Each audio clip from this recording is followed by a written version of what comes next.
Vous n'avez qu'un seul Père, votre Père du ciel. Vous n'avez qu'un seul Maître, c'est le Christ.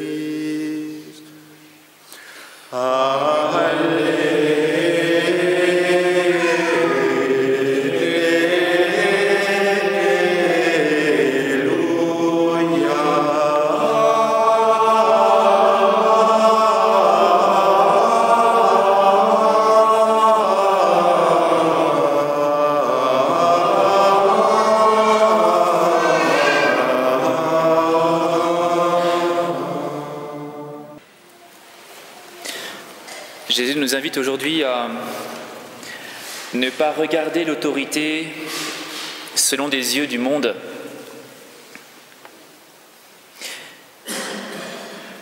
Faisons bien attention à lire cet évangile pour ce qu'il est, c'est-à-dire en fait une exhortation aux disciples et non pas une critique face aux pharisiens. C'est bien aux disciples que Jésus demande de se méfier des pharisiens. Il ne s'agit pas de critiquer les pharisiens devant les disciples pour dire « regardez comme ils sont nuls », mais il s'agit de dire aux disciples « attention à votre manière de regarder les pharisiens et les scribes, ceux qui ont autorité ». Parce que regarder l'autorité comme, ou d'une manière mondaine, ça peut venir à la fois de celui qui a autorité, mais ça peut venir aussi de celui qui est sous son autorité. Nous pouvons regarder nos autorités avec une manière mondaine de voir les choses. Nous sommes des chrétiens de seconde zone et il y a des prêtres, des évêques, un pape. Et parfois on peut se laisser impressionner par nos autorités. Alors les élèves sont impressionnés par leurs professeurs, j'espère pas. Les formés sont impressionnés par leurs formateurs. Les laïcs sont impressionnés par les prêtres. Les religieux sont impressionnés par leurs supérieurs. Les paroissiens par leurs curés. Les curés par leur évêque. L'évêque par le pape. Et on se laisse impressionner et on se pose des questions. Alors on se dit... est-ce que cet évêque aime bien cette communauté, notre communauté? Quand il est venu la dernière fois, il a dit ça, peut-être que ça veut dire qu'il aime bien notre communauté. Et donc on se réjouit. Ou au contraire, s'il n'aime pas la communauté, on a très peur. Et donc du coup, on va essayer de lui attirer des bonnes grâces. Ou encore, on peut se dire, est-ce que notre Église brille par son autorité dans la société? Est-ce que le cardinal est bien assis à côté du maire de Lyon, voire du ministre de l'Intérieur? Parce que sinon, ça veut dire que l'Église est en train de perdre de la vitesse, alors que la société devrait pouvoir reconnaître la place de l'Église, le bras, face au bras séculier, le bras spirituel. Il y a bien deux structures.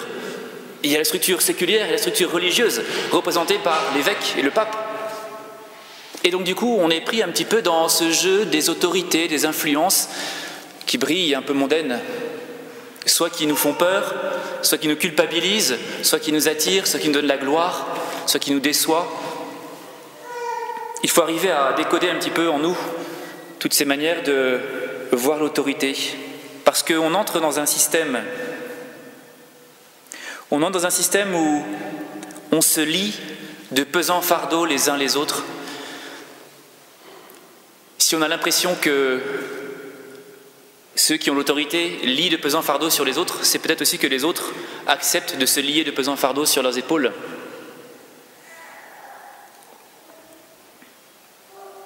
Exalter l'autorité par la loi, comme nous le montre la première lecture, c'est lier de pesants fardeaux sur les épaules de ceux qui sont dominés. Les dominants lient de pesants fardeaux sur les épaules des dominés. C'est une structure de péché, comme le montre le prophète. La loi est absolue, et donc l'autorité se sert de la loi pour dominer. Et l'autorité devient absolue. Et ceux qui sont dominés deviennent des enfants et vivent comme des enfants. On remet notre conscience entre les mains de celui qui a autorité, comme des enfants bien sages qui font ce qu'il faut faire. Et puis on entraîne les autres. Ah non, il faut obéir à l'autorité parce qu'il a dit ça. Ou alors on juge quand on a l'impression que l'autorité fait mal son travail. Mais finalement, s'il nous met un fardeau aussi pesant sur les épaules, peut-être que nous aussi nous le mettons un fardeau sur ses épaules en lui mettant une autorité qu'il n'a peut-être pas, d'être responsable de tout, même de notre conscience, et de nous dire ce qu'on doit faire.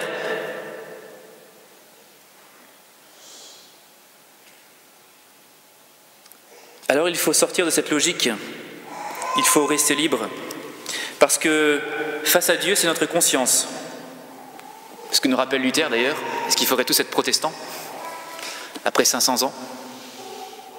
Oui, c'est bien notre conscience quand même qui est face à Dieu. Et nous devons être libres face à Dieu, nous sommes des enfants libres face à Dieu. Parce que la source de la vie, ce n'est pas tant une autorité qui nous dit ce qu'on doit faire, mais bien celui qui nous attire, qui est le Seigneur. Mais Jésus ajoute quand même que ne les imitez pas, n'entrez pas dans leur jeu, mais écoutez.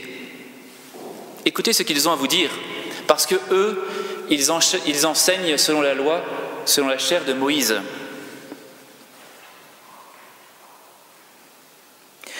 Oui, c'est bien notre conscience seule face au Seigneur qui doit diriger notre vie chrétienne, seule face à sa source. Mais notre conscience, pour être vraiment réceptive à cette source de vie, elle doit être éclairée. L'autorité, c'est un service qui éclaire.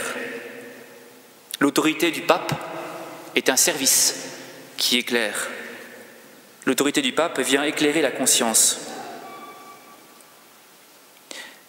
Je ne sais pas si vous avez fait attention à la seconde lecture où saint Paul exprime comment est-ce qu'il a annoncé la parole. Dans ses actes, il n'a pas fait comme les pharisiens.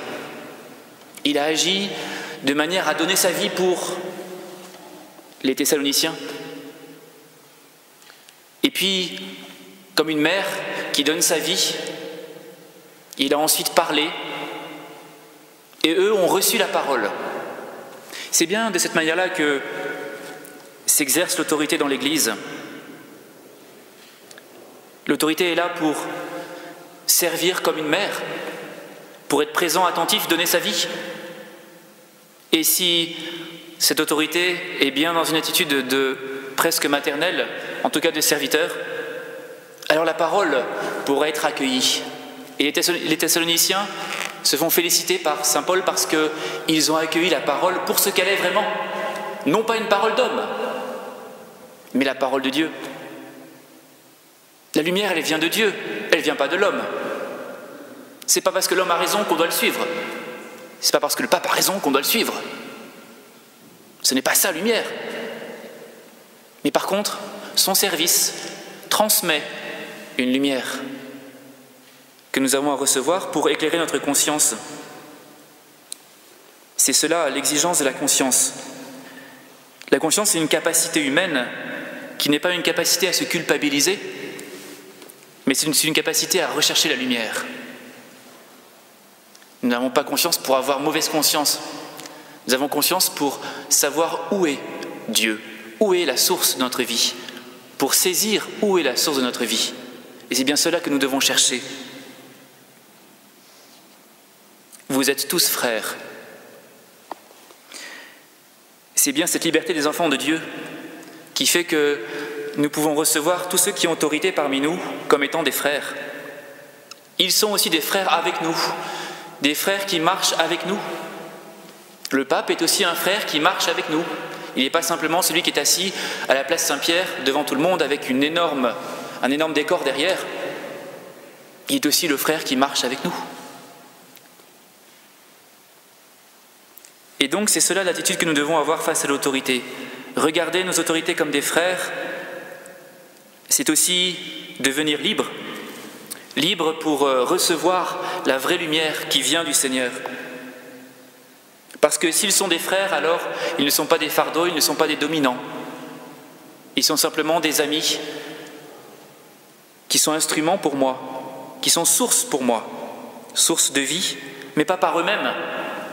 Ils sont source parce que eux-mêmes étant tournés vers le Père, eh bien, je peux être avec eux tournés vers le Père et que la source commune, c'est bien le Père parce que nous sommes enfants de Dieu ensemble.